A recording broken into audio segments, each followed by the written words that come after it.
Welcome back. अब हम start कर रहे हैं यूनिट नंबर 4 जो कि है आपका रिजर्वायर प्लानिंग।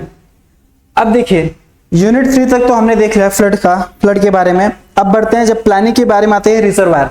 तो सबसे पहले क्वेश्चन उठता है कि रिजर्वायर क्या होता है। अगर बेसिक से जाएंगे तो सभी को अभी तक तो इतना पढ़ता है तो मालूम ही चल जाता है। तो रिजर्वायर क्या होता है? रिजर्वायर मतलब का एक ऐसा जगह जहां पे कंस्ट्रक्शन किया जाता है for the storage of the water, चाहे उसका स्टोरेज हो जाए फॉर द एनी पर्पस में, चाहे उसका अलग अलग आप उसका उपयोग में कर, लेकिन मल्टीपल पर्पस के लिए आप स्टोरेज जो वाटर करते हैं वो रिजर्वायर होता है। Whether it is an artificial और नेचुरल भी हो सकता है।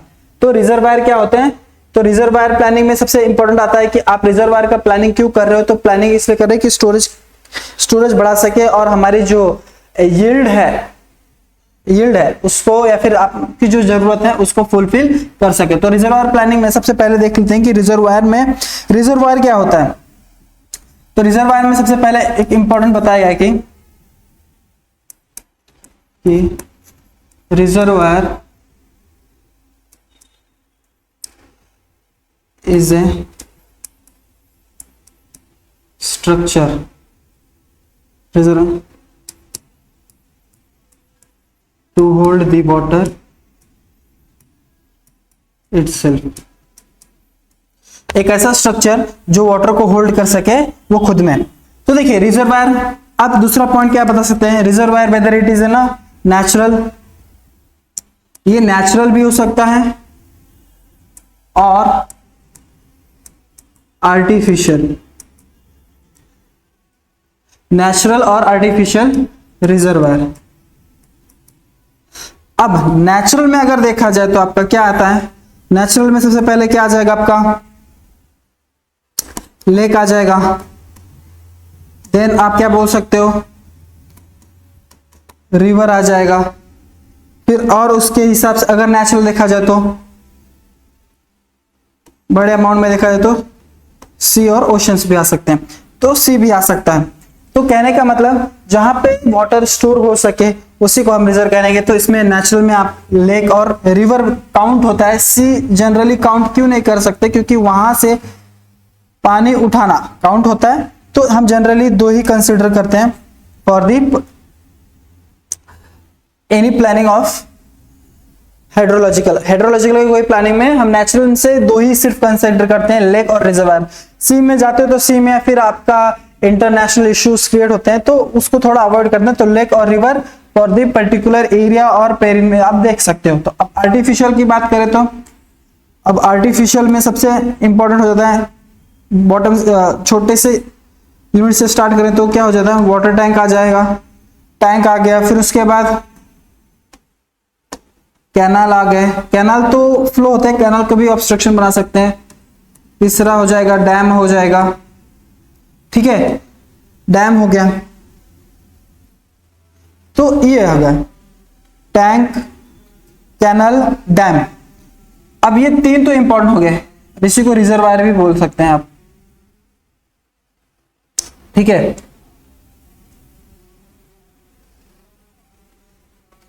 तो अभी देखिए नेचुरल में हमने तीन देख लिया, लेक देख लिया, रिवर देख लिए, सी देख लिए। अब ये जो होते हैं ये नेचुरल है। नेचुरल में क्या होगा? आप बहता हुआ पानी को कहीं ऑब्स्ट्रक्शन कर सकते हैं। अब इसमें जो लेक है, रिवर है, ये आपके जरूरत को पूरा करते होंगे। अगर आपको जरूरत पूरा करते होंगे तो आर्टिफिशियल पे जाने की जरूरत नहीं है। Whether they fulfil their your needs, not need to get to the artificial. तो आपका नेचुरल से ही काम बन जाएगा। लेकिन अगर इफ योर नीड और डिमांड और सप्लाई का जो एक रेशो बनता है, अगर वो फुलफिल नहीं हो रहा, अगर आपके डिमांड के हिसाब से सप्लाई नहीं बन रहा है, तो आप जाते हैं किस पर? नेचुरल से आर्टिफिशियल की तरफ मूव करते हो। अब आर्टिफिशियल में भी क्या है? टैंक बनाते हैं, कैनल्स होते हैं, डैम होते हैं। ठीक है, फिर अब ये तो हमने उसके टाइप देख लिए जिसमें हमको पढ़ना है। ठीक है, देखा। अब ये प्लानिंग, अब रिजर्वायर की भी जरूरत क्यों पड़ी वो तो हमने देख लिया, क्योंकि हमको जब डिस्ट्रीब्यूशन और जो मतलब हमको वाटर का हमारे डिस्ट्रीब्यूशन पैटर्न से कंज्यूमर तक पहुंचाना है, whether it is a domestic, industrial, navigation, जो भी होगा, जो भी पर्पस के लिए, तो वो तो हमको उसके लिए हमको क्या करना पड़ेगा, रिजर्वायर कंस्ट्रक्शन। क्यों? क्योंकि नेचुरल से हमको क्या हो रहा है, हमारे जरूरतों का डिमांड जो है वो फुलफिल नहीं हो रहा है, तो इसके लिए हम आर्टिफिशियल जा रहे हैं। आर्टिफिशियल जा रहे हैं तो इसके लिए मतलब हम आर्टिफिशियल रिजर्वायर की तरफ मूव कर रहे हैं। अब उस रिजर्वायर को अब जरूरत नहीं पड़ रहा तो उसके लिए कुछ प्लानिंग बनाना पड़ेगा। प्लानिंग में बहुत सारे क्राइटेरिया आते हैं, वो फुलफिल करने के लिए तो हमको एक प्रॉपर प्लानिंग करना पड़ता है, उसी को हम रिजर्वायर प्लानिंग कहते हैं, जो कि पूरा ओवरव्यू में हम इस यूनिट नंबर 4 में देखने वाले हैं। ठीक है, तो कहने का मतलब दो टाइप में हो गया है। अब नेचुरल में से जो रिजर्वायर है नेचुरल में भी क्या होते हैं, लेक, रिजर्वायर, सी है, उसमें से भी क्या होता है, उनमें उनकी कैपेसिटी के हिसाब से हम उनका यूज कर सकते हैं। अगर कैपेसिटी कम होगा तो हमको कम ही यूज करना पड़ेगा। देन आपको ये भी बोल सकते हो कि रिजर्वायर में जो है, नेचुरल रिजर्वायर में जो भी हमारे लेक और रिवर हैं वो दो पार्ट में डिवाइड किए जाते हैं, एक आता है पेरेनियल और एक आता है नॉन पेरेनियल। अब पेरेनियल मतलब क्या होता है कि 12 महीने, ठीक है, वर्ष के 12 महीने वो पानी से भरे होंगे, सीधा बोलना होता है। पेरेनियल मतलब क्या होते हैं, ये क्या होता है, ऑलवेज कैच विथ वाटर। जब पूरा पानी भरा होगा तो उसे पेरेनियल नेचुरल रिजर्वायर बोलेंगे। अगर वो 12 महीने नहीं होता, जो कि आज तौर पर हमें अब दिखता है कि रिवर भी सूख जाते हैं, तो उसे नॉन पेरेनियल बोलते हैं, तो उसका अपोजिट है। ठीक है, अब रिजर्वायर जो है, ठीक है, अब रिजर्वायर में सबसे पहला इंपॉर्टेंट जो पॉइंट आता है आपका, जो होता है कि रिजर्वायर प्लानिंग में सबसे अहम कड़ी होती है आपकी यील्ड की।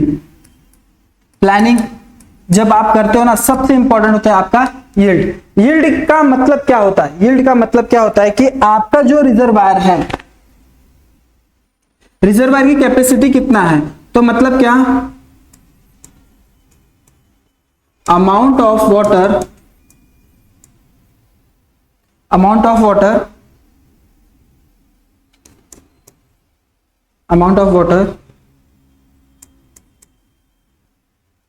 स्टोर और stored, amount of water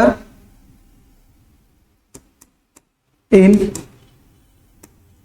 reservoir। तो मतलब कहने का यील्ड क्या है, amount of water in reservoir, तो कहने का मतलब यील्ड क्या हो गया आपका, amount of water in reservoir on the specific period of time. तो आप क्या बोल सकते हो कि amount of water in reservoir on the specific period of time, कि मतलब जो ड्यूरेशन होता है हमारा 12 मंथ का, कि जो हमको जो हम अपने प्लानिंग में सबसे पहले रखते हैं कि यील्ड मतलब क्या होता है कि हम एक वर्ष के लिए, 1 ईयर्स के लिए, we have plan for the 1 years which will the storage the amount of water which supply to the R distributor. तो उस समय पे जो हम डिस्ट्रीब्यूट करने वाले हैं, जो वाटर को हम लोगों तक, कंज्यूमर तक पहुंचाने वाले हैं, we should be fulfil their needs. तो जो जरूरतें हैं वो फुलफिल होने चाहिए। आपकी सिटी का अगर आप रिजर्वायर एक डिजाइन करते हो तो आप एक 1 ईयर के लिए ही करते हैं। तो अब क्या हो रहा है, जैसे जैसे हमारा रेनी सीजन डिले होते जा रहे हैं, तो अब हमारे सिटीज क्या करने लगे हैं, 2 to 3 इयर्स का भी प्लानिंग करके रखना है, मतलब बैकअप। अगर एक साल में कम बारिश हुई तो दूसरे पर उतना लोगों को सफर ना होना पड़े। ठीक है, तो उसके लिए अब क्या हो रहा है, लेकिन बेसिकली फॉर 1 ईयर के लिए भी हम यील्ड निकालते हैं। तो हम जनरली 1 ईयर के निकालेंगे तो आपके रिजर्वायर में इतना कैपेसिटी होना चाहिए, कि इतना स्टोरेज कैपेसिटी होना चाहिए कि कम से कम 1 ईयर्स के लिए, जो मैंने यहाँ पे मेंशन किया ना, स्पेसिफिक पीरियड ऑफ टाइम जो है वो 1 ईयर के लिए आपका उतना अमाउंट ऑफ वाटर हो सके, ताकि आप लोगों तक क्या हो सके, पानी का सप्लाई पहुंचा सके, वाटर का सप्लाई कर सको। तो ये क्या हो गया, यील्ड हो गया। यील्ड स्टोरेज भी बोल सकते हो या फिर यील्ड रिजर्वायर कैपेसिटी भी बोल सकते हो, ठीक है। तो इतना रहा यील्ड के बारे में। अब यील्ड से ही आप कनेक्टिविटी करना है। यील्ड अगर इतना है तो हमको क्या डायमेंशन का स्ट्रक्चर बनाना पड़ेगा, ठीक है। तो उसके पीछे लगने वाले अदर्स पैरामीटर भी हम देखने वाले हैं। तो यील्ड आपको सबसे अहम फर्स्ट पॉइंट है, वो आगे यूजफुल होने वाला है, इसीलिए मैंने यील्ड बताया। तो ध्यान रखना, यील्ड क्या होता है, amount of water in reservoir on the specific period of time. तो ये क्या होता है, इनडायरेक्टली आप क्या बताते हो, इसका स्टोरेज की बताते हो, स्टोरेज के बारे में बता रहे हो, स्टोरेज के बारे में बता रहे हो, ध्यान रखिएगा इतना। अब रिजर्वायर प्लानिंग में, रिजर्वायर प्लानिंग में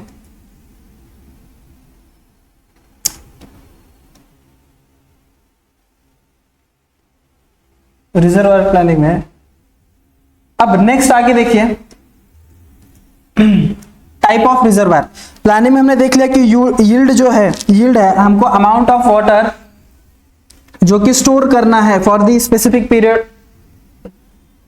ऑफ टाइम। उस टाइम में आपको जो स्टोर कर रहे हो, अब उसका पर्पस क्या है, मतलब कहने का मतलब वो किस पर्पस के लिए आप स्टोर कर रहे हो, ये भी तो इंपॉर्टेंट। तो सबसे पहले उसमें फर्स्ट देख रहे हैं कि हम टाइप ऑफ रिजर्वायर देख लेते हैं।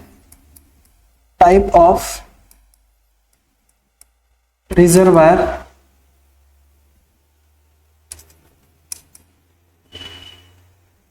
Type of reservoir on the basis of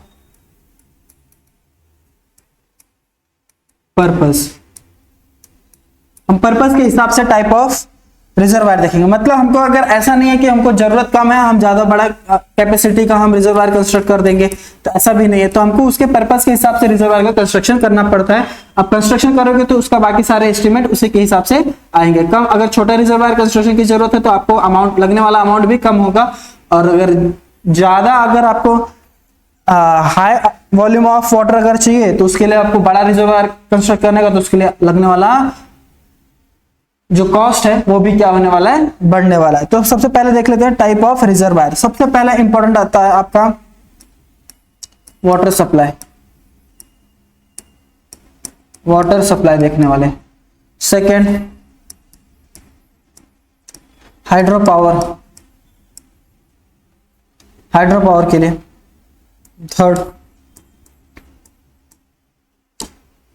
third navigation, navigation. Fourth flood control, flood control. Fifth water supply हो गया, हाइड्रो पावर हो गया, नेविगेशन हो गया, फ्लड कंट्रोल हो गया। अब उसके बाद और क्या सकते हैं, इरिगेशन भी ले सकते हैं आप। इरिगेशन, इरिगेशन हो गया, ठीक है। सिक्स क्या हो गया आपका, फिशिंग के लिए भी कर सकते हो। सेवेंथ क्या हो गया आपका, सेवेंथ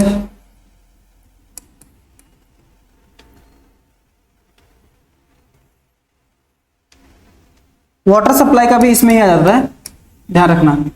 डोमेस्टिक एंड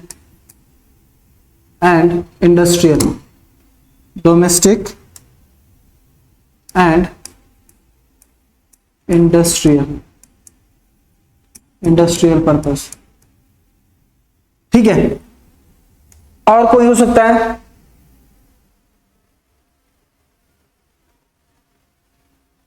और अदर पर्पस और इंक्लूड रहता है। बेसिकली अभी ये 7 इंपॉर्टेंट है, तो जरूरत नहीं है। तो देखिए वाटर सप्लाई डोमेस्टिक में भी आता है, ठीक है, तो उसमें लिख सकते हो। तो पहले अगर हम डोमेस्टिक देखें फिर उसको अलग करना है तो इंडस्ट्रियल पर्पस अलग कर सकते हो। तो डोमेस्टिक पर्पस देख सकते हैं, हाइड्रो पावर देख सकते हैं, नेविगेशन भी देख सकते हैं, फ्लड कंट्रोल भी देख सकते हैं, इरिगेशन भी देख सकते हैं, फिशिंग के लिए भी करते हैं, ठीक है। तो अब इनके हिसाब से, इनके जरूरत के हिसाब से हमको क्या करना पड़ेगा, रिजर्वायर कंस्ट्रक्ट करना पड़ेगा। तो किस जगह पे कितना रिक्वायर्ड है या फिर किस पर्पस के लिए कितना अमाउंट ऑफ स्टोरेज रिक्वायर्ड है, वो उनके हिसाब से वो चेंज होगा। तो पर्टिकुलर हिसाब से उसके लिए वो बनाए जाते हैं। तो बेसिकली जो क्लासिफिकेशन तीन क्लासिफिकेशन जो किए जाते हैं वो सिर्फ 3 के लिए ही किया जाता है। 3 के लिए कहने का मतलब होगा, अगर मैं 3 करूं तो सबसे पहले आपका आएगा स्टोरेज के लिए क्या आता है। अब स्टोरेज मतलब क्या हो जाएगा उसमें, स्टोरेज के लिए, तो अब स्टोरेज के लिए मुझे अब रिजर्वायर कंस्ट्रक्ट करना पड़ेगा। रिजर्वायर अभी सब देखिए एकदम ध्यान से, मैंने पहला क्या किया, स्टोरेज रिजर्वायर कंस्ट्रक्ट करा। अब स्टोरेज के लिए तो आपका डोमेस्टिक, इंडस्ट्रियल, ठीक है, हाइड्रो पावर, ठीक है, इरिगेशन के लिए तो यहाँ पे स्टोरेज का भी आ गया। अब ऐसा थोड़ी ना है कि मतलब मेरे को इरिगेशन के लिए अगर आप पर्टिकुलर सिर्फ एक विलेज के मतलब आप सिर्फ एक विलेज एरियाज में बनाओगे तो इरिगेशन के लिए बनाओगे तो उसमें डोमेस्टिक भी आ जाएगा ना, तो उसका कर सकते हो। फिर हाइड्रो पावर सिटीज में कर रहे हो तो आप इसमें इरिगेशन का भी पार्ट कंसिडर करता है। अगर आपके पास कैपेसिटी है तो आप ज्यादा बना सकते हो। साइड बाय एरियाज जो होते हैं विलेज में उसमें भी आप इरिगेशन के लिए कर सकते हो। इरिगेशन के लिए भी कर दिए, फिशिंग के लिए भी कर दिए, वाटर सप्लाई इंडस्ट्रियल के लिए भी हो गया, ठीक है, हाइड्रो पावर के लिए भी हो गया। तो ये सारे पर्पस एक में ही आ जाता है जो कि आ जाते हैं स्टोरेज रिजर्वायर। तो सेकेंड आता है आपका फ्लड कंट्रोल। कुछ एरिया ऐसे होते हैं जहां पे वाटर का जो रेनफॉल है या फिर बोल लीजिए वाटर का जो सीजन होता है, मतलब आपका रेनी जो सीजन होता है, तो जो रन ऑफ होते हैं या फिर मतलब अमाउंट ऑफ वाटर उस एरियाज में बहुत ज्यादा होते हैं। उन एरियाज में क्या होता है, एक तो अगर वो घाटी एरिया रहेंगे, मैदानी एरिया रहेंगे तो वहां से वो फ्लो करके दूसरे सेक्शन में चले जाते हैं, मतलब लोएस्ट पोर्शन में चले जाते हैं। वो कंटूर प्लानिंग के हिसाब से आप देखते हैं तो वहां पे क्या होता है, लोअर सेक्शन में चले जाते हैं अगर प्लेन एरिया रहा। बात कब आती है, जब आपकी हिलीज एरिया होती है। हिलीज एरिया में अगर वहां पे कोई रेसिडेंशियल अगर लोकेलिटी रहती है तो हिली एरियाज में क्या होता है, पहले वाटर क्या होता है, स्टोर होता है। वैली सेक्शन में क्या होता है, वाटर स्टोर होने लगते हैं। धीरे धीरे जब वो करते हैं तो फ्लडिंग होने के चांसेस वहां पे रहते हैं। तो सबसे पहले इंपैक्ट होते हैं जो वहां पे लोकल में रहने वाले लोग रहते हैं, उनको उस पर इंपैक्ट होता है। तो उसके लिए क्या बना जाता है, फ्लड कंट्रोल के लिए उस वहां पे रिजर्वायर बना जाता है, जिससे क्या हो सके उस वैली सेक्शन से वहां पे जो रेनफॉल हो रहा है, जो फ्लड क्रिएट हो रहा है, उससे लोगों को क्या कर सके, बचाव कर सकते हैं। इसके लिए फ्लड कंट्रोल रिजर्वायर वहां पे कंस्ट्रक्ट होता है। तो इंपॉर्टेंट, अब फ्लड कंट्रोल में अगर वहां पे आपने रिजर्वायर डाल दिया तो आप उन लोगों को क्या दे सकते हो, फिशिंग के लिए भी वाटर सप्लाई कर सकते हो, इरिगेशन के लिए भी सप्लाई कर सकते हो। जब आपका रेनी सीजन नहीं होता, आप समर सीजन में वहां पे भी इरिगेशन के लिए कर सकते हो। हाइड्रो पावर के लिए अगर जरूरत है तो अगर वहां पे लोग के मतलब वहां पे अगर अगल बगल में सिटी अगर फॉर्म है तो आप वहां पे हाइड्रो पावर का भी दे सकते हो, डोमेस्टिक का भी दे सकते हो, ठीक है। तो flood control generally storage reservoir से अलग इसीलिए रखा गया है क्योंकि उसका एक ही मकसद है, एक ही फंक्शन हो रहा है कि वो फ्लड कंट्रोल कर सकते हो। उसके बाद आप उसके ऊपर कुछ भी कर सकते हो, ठीक है। तो मेन पर्पस क्या होता है फ्लड कंट्रोल में, वहां पर फ्लड कंट्रोल वो क्रिएट मतलब वो फाइंड आउट किया the position the lowest part of that valley portion, वहां पे वो कंट्रोल करने के लिए फिर स्ट्रक्चर क्रिएट किया जाता है, उसको फ्लड कंट्रोल किया जाता है। फ्लड तो फ्लड अगर वहां पे ये सारे जरूरत नहीं है फिर भी वहां पे कंस्ट्रक्शन किए ही जाएंगे। अगर छोटे लोकेलिटी में हाइड्रो पावर की जरूरत नहीं होती है तो वहां पे भी ये करना बहुत ही इंपॉर्टेंट होता है। नेक्स्ट आपका होता है थर्ड, आता है आपका डिस्ट्रीब्यूशन रिजर्वायर। जब मैंने बोला था कैनल जब मैंने बात की थी तो वो भी क्या आता है, रिजर्वायर के ही टाइम में आता है। वहां पे भी आप कैनल में क्या करते हो, अलग अलग एरियाज में आप अलग अलग एमएलडी के जो वाटर रिक्वायर्ड होते हैं वहां पे छोड़ते हो। इसका मतलब क्या करते हो, आपका उस पे कंट्रोल बनता है, मतलब जो कैनल बनते हैं उस पे आपका कंट्रोल रहता है कितना पानी आपको यहां से छोड़ना है। तो उसके लिए क्या बनाया जाता है, डिस्ट्रीब्यूशन रिजर्वायर भी बनाया जाता है। तो डिस्ट्रीब्यूशन रिजर्वायर में वही आते हैं जो कैनल्स आते हैं जहां पे आपका भी कंट्रोल होता है कि कितना पानी वहां से छोड़ना है, तो डिस्ट्रीब्यूशन रिजर्वायर में भी आते हैं। तो मुख्यतः आपको ये जो देखना है ये 3 सबसे इंपॉर्टेंट है, यही मेन टाइप्स है आपका।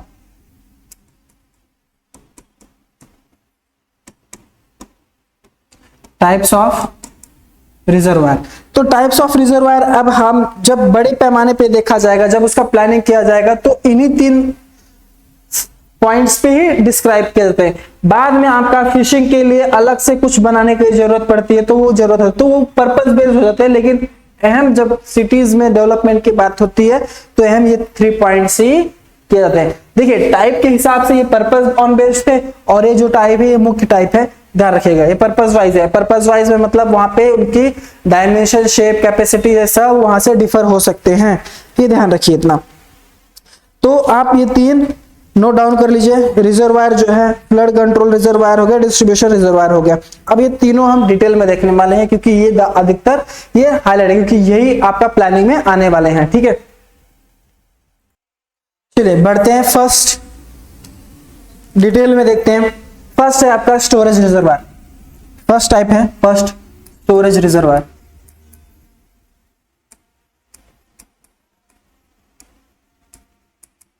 फर्स्ट है आपका स्टोरेज रिजर्वायर। अब स्टोरेज रिजर्वायर में सबसे पॉइंट वाइज में लिखते चल रहा हूं। स्टोरेज रिजर्वायर में देखिए, स्टोरेज रिजर्वायर में क्या होता है आपका,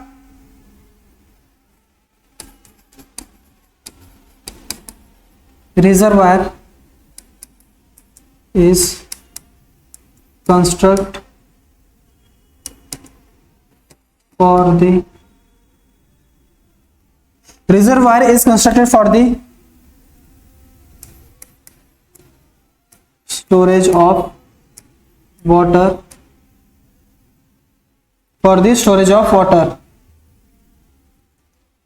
तो रिजर्वायर किसके लिए, स्टोरेज के लिए क्या किया जाता है।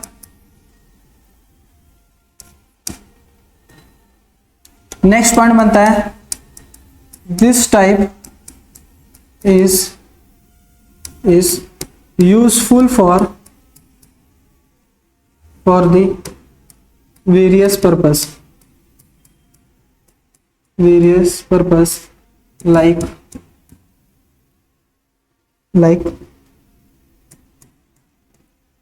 Domestic and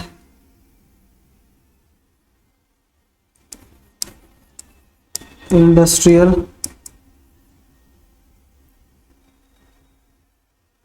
domestic purpose, various purpose like domestic, industrial,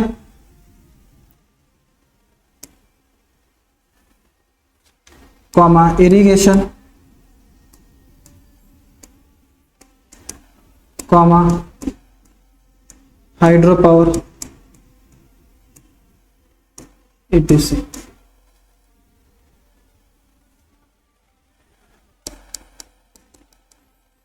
next और क्या ले सकते हैं, देखिए पहला हो गया आपकी स्टोरेज ऑफ वाटर होता है, दूसरा पर्पस के लिए बता दिया गया, the volume of water is hold for, is store लिख दीजिए, is store for the longer period of time. अब पर्पस ज्यादा है तो क्या होगा, स्टोरेज में क्या होता है, उसका जो स्टोरेज ड्यूरेशन होता है वो भी ज्यादा पीरियड के लिए होता है। अब जो कि स्टोरेज रहता है, नेक्स्ट पॉइंट बता सकते हैं, there is the storage reservoir, the storage reservoir is generally constructed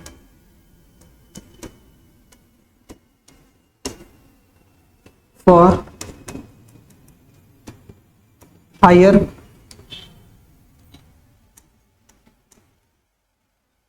volume capacity, higher volume of water capacity।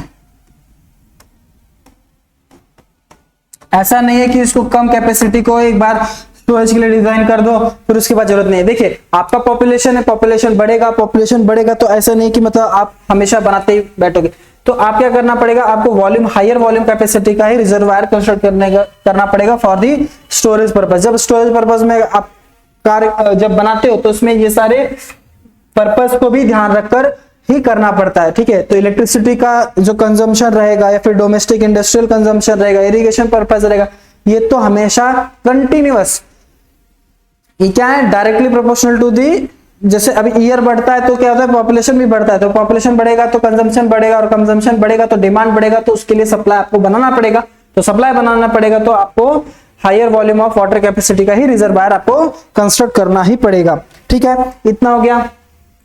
और इसका बहुत ही इंपॉर्टेंट प्लस पॉइंट ये भी है कि सपोज अगर इसके लिए हायर वॉल्यूम ऑफ कैपेसिटी के लिए आप अगर रिजर्वायर कंस्ट्रक्ट कर रहे हो तो क्या हो सकता है, आपका आने वाले टाइम सपोज 1 ईयर अच्छे से रेनफॉल हो गई, नेक्स्ट ईयर में उतना हुआ नहीं, तो उसका क्या होता है, बैलेंसिंग हो जाता है, तो कंजम्पशन जो नीड्स है उसमें ऑब्स्टेकल्स नहीं आते, आपका सप्लाई चेन में कोई प्रॉब्लम्स नहीं आएगा जब आप higher volume of water capacity का रिजर्वायर बनाओगे। नेक्स्ट और एक भी ये है कि आप इसमें क्या हो रहा है, वन पर्पज नहीं है, इसका क्या है, मल्टीपल पर्पज ये रिजर्वायर काम में आता है, ठीक है। नेक्स्ट आगे बढ़ते हैं, फ्लड कंट्रोल रिजर्वायर। नेक्स्ट है आपका सेकेंड जो टाइप है आपका वो कौन सा है, फ्लड कंट्रोल रिजर्वायर। अभी ये बात समझिए पहले,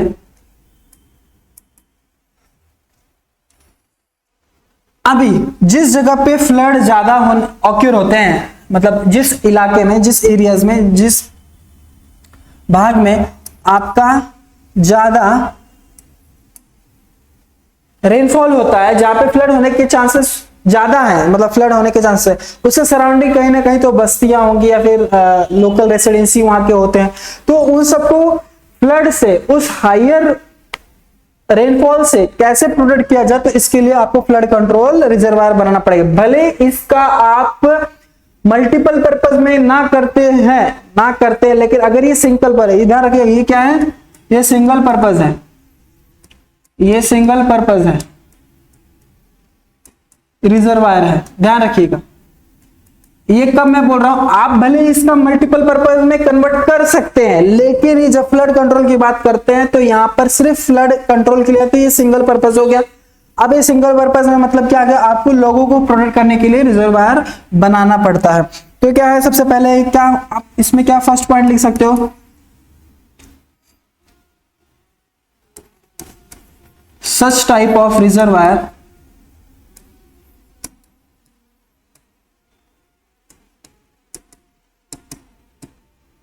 where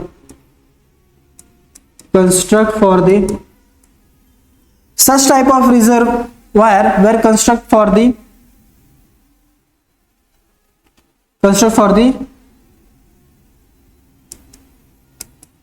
control the any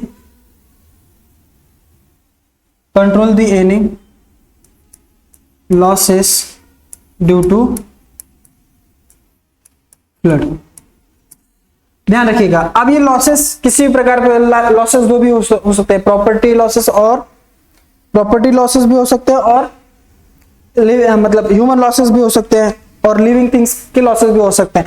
तो जनरली ये किसके लिए देते हैं, where construct for the control only for the control the losses due to the flooding, और फ्लड की वजह से जो भी लॉसेस होने वाले उससे बचाव करने के लिए फ्लड का रिजर्वायर का कंस्ट्रक्शन किया जाता है, फ्लड रिजर्वायर कंस्ट्रक्शन होता है, ध्यान रखिए। और ये सिंगल टाइप है जिसे हमने डिस्कस कर दिया है।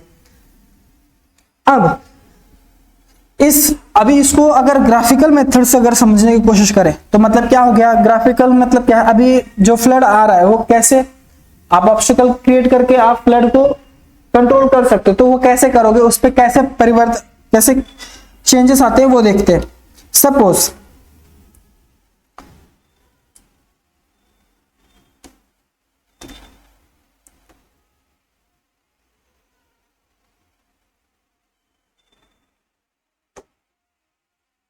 सपोज अगर आपका ये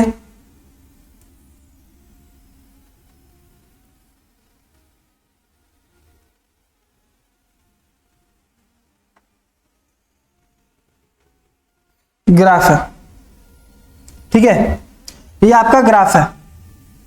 अब इसमें सबसे इंपॉर्टेंट देखिए, अगर वहां पर उस जगह का मैंने नेचुरल फ्लड्स अगर क्रिएट करना, नेचुरल्स अगर मैं नेचुरल जो फ्लड होता है या फिर नेचुरल हाइड्रोग्राफ अगर हमने कंस्ट्रक्ट करने की कोशिश की, मतलब नेचुरली जो नेचुरल थिंग्स होने वाला है, सपोज मैं हाइड्रोग्राफ कर रहा हूं। हाइड्रोग्राफ वही क्या है, हाइड्रोग्राफ क्या डिटरमाइन करता है, hydrograph which is determine the depth of rainfall और द पीरियड, मतलब आप उसका रिकॉर्ड रखते हो, भले कितना साल का होगा, 10-15 साल, तो इसका हाइड्रोग्राफ में वो रिकॉर्ड रहता है, एक दिन से निकालकर उसका लाख, मतलब एक दिन का भी हाइड्रोग्राफ बनता है और मंथ, ईयर, डेकेड इसका भी बनता है। तो हाइड्रोग्राफ जैसे अभी ये ए पॉइंट हो गया, ये बी पॉइंट हो गया और ये सी पॉइंट हो गया, ये पॉइंट्स है, ध्यान रखिएगा ये पॉइंट्स है। अब हाइड्रोग्राफ में 2 हाइड्रोग्राफ है, ये सारे ये हाइड्रोग्राफ बना रहा हूं, तो अभी यहाँ पे जो रन ऑफ बनता है वो यहाँ पर किसे बना देते हैं, यहाँ पे डिस्चार्ज बना देता हूं, डिस्चार्ज, और ये टाइम, ये टी से डिनोट होगा और ये क्यू से डिनोट करेंगे, ठीक है। अभी इस पीरियड में, इस टाइम ऑफ पीरियड में यहाँ पर ए था, तो मतलब यहाँ पे डिस्चार्ज ए के बराबर था।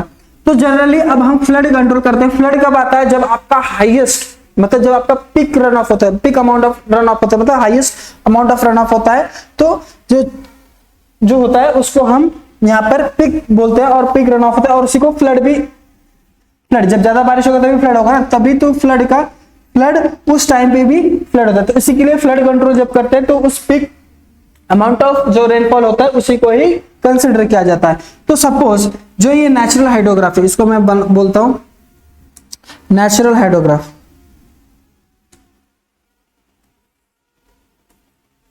इसको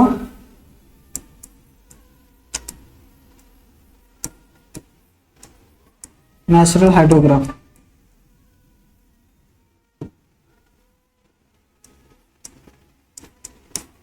नेचुरल हाइड्रोग्राफ। अब नेचुरल हाइड्रोग्राफ ये बन गया। अब उसके पिक के लिए, फ्लड के लिए डिजाइन कर रहे हो तो नेचुरल में क्या होगा आपका, इस जगह पे आपका Q आ गया, Q से हम 1 से डिनोट करेंगे, Q1। तो मतलब जो पिक बना वो क्या था, Q1 में चला गया। तो मतलब क्या था, जो इस टाइम पर उस जगह पर इतना अमाउंट ऑफ क्या था, डिस्चार्ज था ए पॉइंट पे। मतलब अगर ये टाइम होगा, टाइम आप बना दीजिए, चाहे आप अगर टाइम फ्लड का निकाल रहे हो तो आप मंथ वाइज बना सकते हो, तो आप यहाँ पे जैन, फेब, मार्च, यहाँ से लेकर दिसंबर तक बना सकते हो, ठीक है। तो इस समय पर यहाँ पर क्या होता है, फ्लड, यहाँ पे बारिश अगर सीजन रहेगी तो यहाँ पे फ्लड होने के ज्यादा असर होता है, तो डिस्चार्ज उस समय पे डिस्चार्ज बी पॉइंट पे ज्यादा होता है। अब हम जब उसको फ्लड कंट्रोल रिजर्वायर में कन्वर्ट करते हैं, फ्लड रिजर्वायर कंट्रोल करते हैं, हम सब कुछ ऐसा construction where we construct the structure to obstruct the water, तो हम उसमें करते हैं ऐसा स्ट्रक्चर बनाते हैं जिससे हम क्या करते हैं, वाटर को ऑब्स्ट्रक्ट कर सकते हैं। तो वाटर को ऑब्स्ट्रक्ट करेंगे तो मतलब क्या होगा, उस पीक को, तो मतलब जो फ्लोइंग वाटर रहता है, जो डिस्चार्ज वाटर रहता है, उसको हम कंट्रोल कर सकते हैं, बराबर है। रिजर्वायर बनाए तो मतलब पूरा कंट्रोल आपके हाथ में है, तो कब छोड़ना है कब नहीं छोड़ेंगे वो होता है। तो जब पानी कम रहेगा, जब डिस्चार्ज आपका कम रहता है, डिस्चार्ज कम रहेगा इन द सेंस, कहने का ही मतलब है डिस्चार्ज कम रहेगा तो आपको जरूरत नहीं है वहां पर, क्योंकि वो वैली खुद में पहले धीरे धीरे बढ़ेगा, तो वहां पे डिस्चार्ज करने की कोई जरूरत नहीं है। जब रन ऑफ कम रहेगा तो डिस्चार्ज करने की कोई जरूरत नहीं है। जैसे जैसे आपका रन ऑफ बढ़ता है वैसे वैसे आपको डिस्चार्ज करने के टाइम आता है, डिस्चार्ज करना पड़ता है। तो उस समय पे आपको क्या होता है, ऐसा ग्राफ बनता है, थोड़ा सा ऐसा ग्राफ बनता है।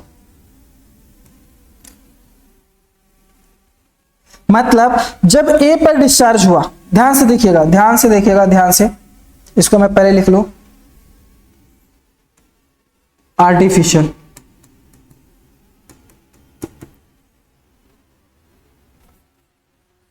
और फ्लड हाइड्रोग्राफ, आर्टिफिशियल और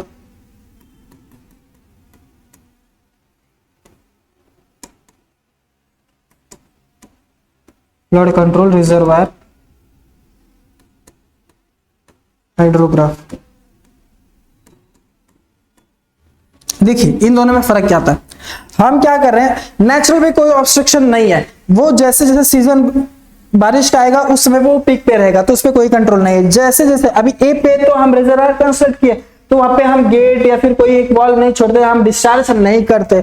जैसे जैसे आप क्या होगा, आपका पूरा कंट्रोल रहेगा, आप उस पिक को क्या कर सकते हो, कम कर सकते हो। पिक का मतलब क्या, बी जो है यहाँ पर आते ही आपका क्या हो जाएगा, वो कन्वर्ट हो जाएगा बी डैश पे हो जाएगा। ए कन्वर्ट ए वहीं पे है, यहाँ पे सी का क्या होगा, सी कन्वर्ट हो जाएगा, ठीक है, सी डैश पे। ए का ओरिजिन पॉइंट रहता है तो जरूरत नहीं है। तो कहने का यही मतलब है कि उस टाइम पर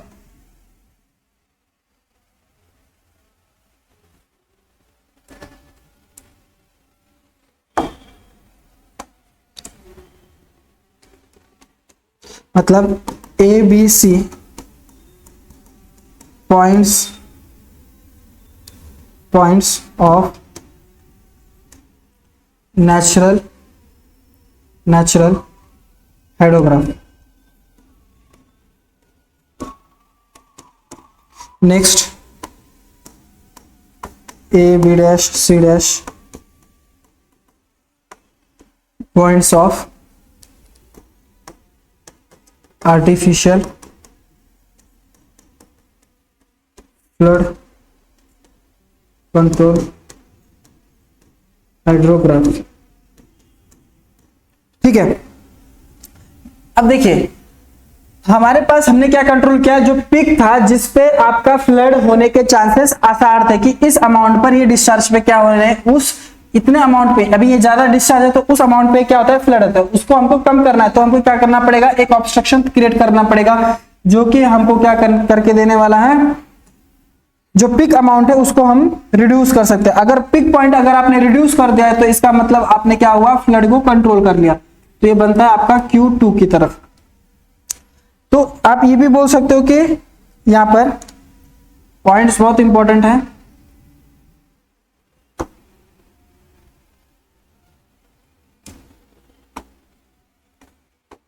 Q1 इज नेचुरल डिस्चार्ज। जब नेचुरल डिस्चार्ज था उस पर आपका कोई कंट्रोल नहीं था।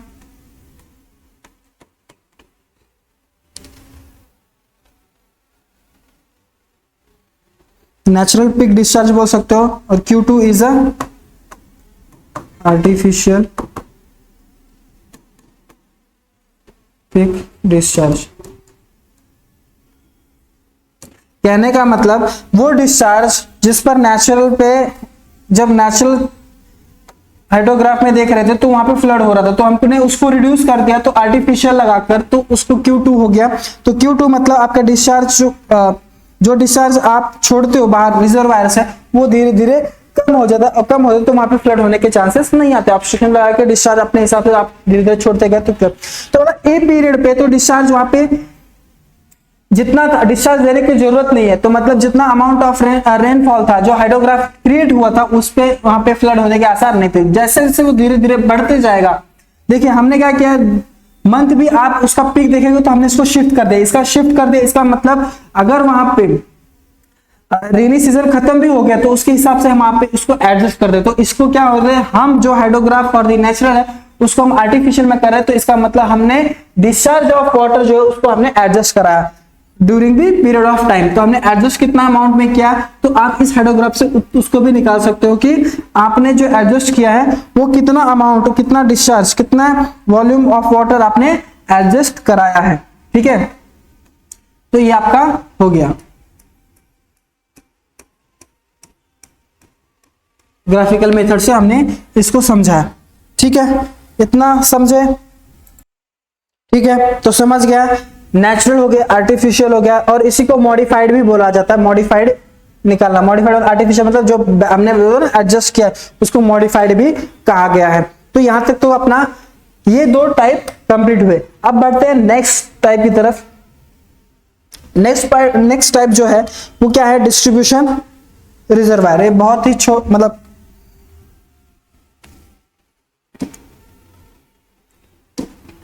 थर्ड है आपका, थर्ड है, बहुत ही छोटा है और कंसेप्चुअल मतलब अगर देखा जाए तो इसमें कुछ उतना नहीं है, ये सिर्फ एक छोटा कंसेप्ट है। डिस्ट्रीब्यूशन रिजर्वायर कंसेप्ट भले छोटा है लेकिन इसका यूज इन अर्बन एरिया में बहुत ज्यादा है। तो डिस्ट्रीब्यूशन रिजर्वायर तो मतलब क्या होता है, एक ऐसा कंस्ट्रक्शन, तो यहां पे आप लिख सकते हो such type of reservoir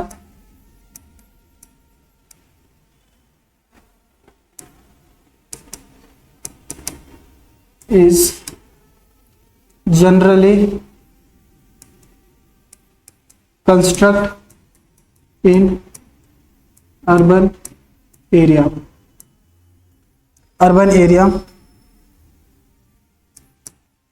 for the multiple alignment। ठीक है, मल्टीपल अलाइनमेंट में जब आपको रिजर्वायर मल्टीपल एरिया मतलब क्या, एक सिटी यहां पर है, एक सिटी मतलब अर्बन जो है उसका यहां पर है, नेक्स्ट उससे ही लगा दूसरी जगह पे है, लेकिन सेम थिंग्स अगर आपको करना है फॉर द डिफरेंट अलाइनमेंट, अगर सेम थिंग आपको डिफरेंट करना है तो आप क्या करते हो, डिस्ट्रीब्यूशन रिजर्वायर का करते हो। अगर आपके पास एक dam for the far which is situated far from that reach out, अगर उसके रिच से अगर बहुत ज्यादा डिस्टेंस में, तो आप क्या करते हो, डिस्ट्रीब्यूशन रिजर्वायर कंस्ट्रक्शन करते हो। अब देखिए इट इज यूजफुल फॉर ध्यान रखिए, इट इज यूजफुल फॉर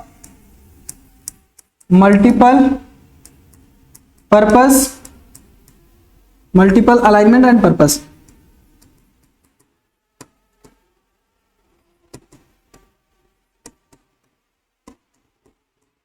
अगर मुझे इरिगेशन मेरे अगर एक डैम का अगर मेरा कंस्ट्रक्शन यहां पे रहेगा, जैसे यहां पर डैम का कंस्ट्रक्शन हुआ, डैम है यहां पर डैम का कंस्ट्रक्शन किया। अब ध्यान रखिएगा, यहां से मैं क्या करूंगा, डोमेस्टिक सप्लाई के लिए एक लाइन अलग से डाली है, फिर उसके बाद इरिगेशन के लिए एक अलग से गई, हाइड्रो पावर के लिए एक अलग से गई। ठीक है, हाइड्रो पावर अगर सपोज यहां पर ही, क्योंकि वो बहुत ही क्लोज में रहता है, हाइड्रो पावर की क्या है, उसकी जरूरत नहीं फिक्स है। वो हाइड्रो पावर ऐसा नहीं है कि मतलब हम आदमी को तो यहां से उठा के तो डैम पे ना ले सकते, लो भाई पानी पियो, या फिर खेत को उठा के नहीं ले सकते कि उसको भिगो कर फिर से रख दिया, नहीं। हाइड्रो पावर का एक है कि यहाँ से हम इलेक्ट्रिसिटी दूसरी जगह पे पहुंचा सकते हैं। तो यहाँ पे अगर मैंने इसको हाइड्रो पावर का यहाँ पे अलाइनमेंट है और मेरा डोमेस्टिक और इंडस्ट्रियल यहाँ पर सिचुएटेड है, और यहाँ से मेरा इरिगेशन एंड नेविगेशन अगर सपोज रहेगा, तो अब इस तीन अलग अलग अलाइनमेंट में मुझे क्या करना पड़ेगा, अलाइनमेंट चेंज हुआ और मेरा पर्पस चेंज हुआ, तो ये this type of reservoir which is very useful. तो यहाँ पे बोल सकते हो, तो उस केस में क्या होता है आपका, क्या हाइड्रो पावर के लिए कैनल दे दिया, बना दिया, तो डिस्ट्रीब्यूशन डोमेस्टिक एंड इंडस्ट्री के लिए अलग से कैनल बना दिया, और इरिगेशन और नेविगेशन के लिए अलग से आपने अलाइनमेंट बना दिया। अब उस अलाइनमेंट बनाने के लिए आपको क्या करना पड़ेगा, डिस्ट्रीब्यूशन रिजर्वायर बनाना पड़ेगा। डिस्ट्रीब्यूशन बनाना पड़ेगा तो मतलब आप यहाँ पर एक डिस्ट्रीब्यूशन अलग अलग से बिठा सकते हो। तो वहां पे क्या होता है, इसको नेटवर्किंग भी बोला जाता है। नेटवर्किंग जितना अच्छा रहेगा आपका, उतना रिजर्वायर प्लानिंग में ज्यादा इफिशियंसी बढ़ती है। तो ये सारे क्या गए, डिस्ट्रीब्यूशन रिजर्वायर के हो गए। ठीक है, डिस्ट्रीब्यूशन भी बहुत कारगर साबित हुआ है for the control of water, तो वहां पे बहुत ही यूजफुल रहा है।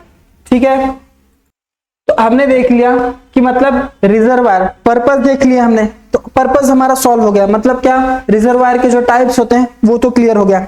नेक्स्ट अभी देखते हैं, अब उस रिजर्वायर में हमने तो पहले देख लिया, हमको प्लानिंग में सबसे पहले तो पता चल गया कि हमको रिजर्वायर क्यों चाहिए और कौन से टाइप का रिजर्वायर चाहिए। अब नेक्स्ट देखते हैं, कुछ टेक्निकल टर्म्स भी बताया गया। तो मतलब क्या, हमें अब हमको क्या करना पड़ेगा, आपको इन्वेस्टिगेशन करना पड़ेगा आपको वहां पर। अब दूसरा पार्ट ये बताया गया है, दूसरा ये बताया गया, तो आप फर्स्ट क्या कर लिए, फर्स्ट आपने टाइप्स पर्पस निकाल लिए। नेक्स्ट आपका इन्वेस्टिगेशन, नेक्स्ट क्वेश्चन ही बना देता हूं।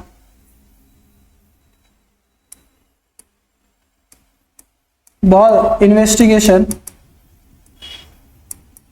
बहुत बार पूछा गया है, ध्यान रखिएगा। 4 मार्क का हमेशा जनरली कौन कौन सी ईयर पूछा गया है?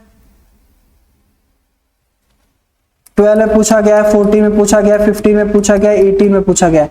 तो हमेशा एक क्वेश्चन बनता हुआ है। तो क्वेश्चन किस प्रकार से आता है कि आपका investigation carried out for the investigation carried out for the reservoir planning। Reservoir planning में इन्वेस्टिगेशन का कितना इंपॉर्टेंट है वो अभी इंपॉर्टेंट देखिए। देखिए पर्पस तो चाहिए, अब पर्पस तो चाहिए, पर्पस को के हिसाब से हमने रिजर्वायर को कंस्ट्रक्ट करना है। अब रिजर्वायर कंस्ट्रक्ट करना है मतलब अब आप उसमें सबसे पहले क्या लगा, फंडिंग चाहिए। फंडिंग होने के बाद लोकेशन डिसाइड होना चाहिए। तो मतलब ये सब क्या है, इसके टेक्निकल टर्म्स हो जाता है। तो टेक्निकल टर्म्स में वो देखने वाला है। तो मतलब इन्वेस्टिगेशन क्या पार्ट होता है, तो उसमें इंजीनियरिंग का टर्म्स क्या क्या है वो देखते हैं। तो सबसे पहले इंपॉर्टेंट जो है, आप सबसे पहले क्या करोगे, इंजीनियरिंग सर्वे करोगे। इंजीनियरिंग सर्वे करोगे। आपको इंजीनियरिंग सर्वे करना मतलब क्या कि जगह, अब इसमें इंजीनियरिंग बहुत सारे पर्पस आते हैं कि मतलब लोकेलिटी देखना पड़ता है, फिर उसका कैचमेंट देखना पड़ता है, फिर उसके बाद वहां का स्टाटा, जियोलॉजिकल कंडीशन। नेक्स्ट आपका वही आ गया कि जियोलॉजिकल सर्वे। जियोलॉजिकल सर्वे भी करना पड़ेगा आपको। तो मतलब इंजीनियरिंग सर्वे में आपको वहां पे कैचमेंट देखना पड़ेगा, लोकेलिटी देखना पड़ेगा। तो ये सारे टर्म्स है आपका। फिर इसमें फंडिंग वगैरह भी आ जाते हैं, तो वहां पे वो सब इंजीनियरिंग सर्वे में आएगा। जियोलॉजिकल सर्वे में आपको वहां पर देखना पड़ेगा कि मतलब कितना आप उसमें वॉल्यूम ऑफ वाटर स्टोर कर सकते हो, वहां की स्टार्टा, जियोलॉजिकल कंडीशन मतलब सॉइल कंडीशन कैसी है, मतलब वाटर जो हम करेंगे तो उसमें मतलब चांसेस हैं लॉसेस होने के चांसेस ना रहे, सॉइल किस जगह पे कैसी है, वो सब इन्वेस्टिगेशन करने के बाद वहां पर लगने वाला ट्रीटमेंट वो डिसाइड किया जा सकता है। नेक्स्ट है आपका हाइड्रोलॉजिकल सर्वे। तो थर्ड आपका है आपका हाइड्रोलॉजिकल सर्वे। हाइड्रोलॉजिकल सर्वे में आप क्या करते हो कि मतलब इस जगह पे बीते हुए जो अपने हाइड्रोग्राफ देखा है कि बीते हुए हाइड्रोग्राफ से आप एनालिसिस कर सकते हो इसका। हाइड्रोलॉजिकल सर्वे कैसे करना, हाइड्रोलॉजिकल सर्वे में आप क्या करते हो कि वहां पे डिटरमाइन करते हैं कि इस जगह पे, इस लोकेशन पे last 25 year, last 50 years, last 30 year जो भी रहेगा, जो हाईएस्ट बोला गया ना, मतलब highest of year which give the higher accuracy. तो आप हायर ईयर्स को अगर ज्यादा एक्यूरेसी चाहिए तो आपको हायर ईयर्स में जाते हैं। तो उस जो लास्ट 20-50 ईयर्स का जो सर्वे डाटा होता है वो निकालते हैं। तो इस जगह पे कंस्ट्रक्शन करना सही रहेगा कि नहीं, यूजफुल रहेगा कि नहीं। मतलब अगर मैं यहाँ पे सपोज उस जगह पे मैं कंस्ट्रक्शन कर रहा हूं जहां पे मुझे बारिश ही नहीं हो रहा है, मतलब अगर हो रहा है तो नॉर्मल हो रहा है, तो वहां पे करके भी कुछ फायदा नहीं, क्योंकि आपका उस समय पे जो स्टोरेज बनेगा वो उतना यूजफुल नहीं होगा, उतना volume of water volume of water create ही नहीं हो रहा है। हाँ, आप उस जगह पे कर रहे हो जहां पे लास्ट 50 इयर्स में ये साइन दिखा रहा है कि वहां पे जो रेनफॉल हुआ है बहुत ही ज्यादा हुआ है। उस जगह पे आप बनाओगे तो वहां पर आपको वाटर भी ज्यादा मिलेगा, हायर अमाउंट ऑफ वाटर मिलेगा, तो आपका वॉल्यूम भी अच्छा बनेगा, और वॉल्यूम अच्छा बना तो आप डिस्ट्रीब्यूशन भी अच्छा कर पाओगे, तो डिमांड भी आपकी फुलफिल कर सकते हो। तो ये इंपॉर्टेंट में आप इंजीनियरिंग सर्वे में क्या देख सकते हो, तो मतलब वहां पे आपका मतलब डैम का जो प्रॉपर्टी होती है, मतलब कंस्ट्रक्शन जो होता है, कंस्ट्रक्शन वो इंजीनियरिंग सर्वे के अंडर में आ जाता है। आपका इंजीनियर जो है उनका कंस्ट्रक्शन आपका इंजीनियरिंग सर्वे में आता है। जियोलॉजिकल सर्वे में आप वहां पे ग्राउंड के पूरे नेचर के बारे में, टोपोग्राफी से लेकर सारे वो सब मतलब प्रॉपर्टीज ऑफ जो स्टार्टा रहेगा वो सब जियोलॉजिकल में आ जाएगा। तो लेवल वगैरह इंजीनियरिंग में आ गया, कंस्ट्रक्शन वहां पे आ गया। जियोलॉजिकल में आपका स्टार्टा, सॉइल कंडीशन, वो वहां की लोकेलिटी वहां पर वो आ गया। और हाइड्रोलॉजिकल सर्वे में आप ये डिटरमाइन करते हो कि वो whether the location is suitable for और not for the construction of the reservoir. तो वहां पे होता है मतलब वहां पे बारिश नहीं हुई तो वहां पे बनाए क्या फायदा, अगर हुई अच्छी खासी तो वहां पे बनाना ही बहुत ही सुटेबल हो सकता है और यूजफुल भी हो सकता है। तो ये बेस 3 है जो कि प्लानिंग ऑफ रिजर्वायर में बहुत ही इंपॉर्टेंट रोल होते हैं, और इसी पे 3 पर काम किया जाता है। गवर्नमेंट मेट्रोलॉजिकल डिपार्टमेंट के द्वारा। ठीक है, तो इसी पर ही काम किया जाता है, जिससे क्या आ सकते हैं आपका प्लानिंग ऑफ रिजर्वायर सक्सेसफुल हो सकता है। तो अभी इसी के आगे तीन, ये तीनों डीप में देखने वाले हैं। ठीक है।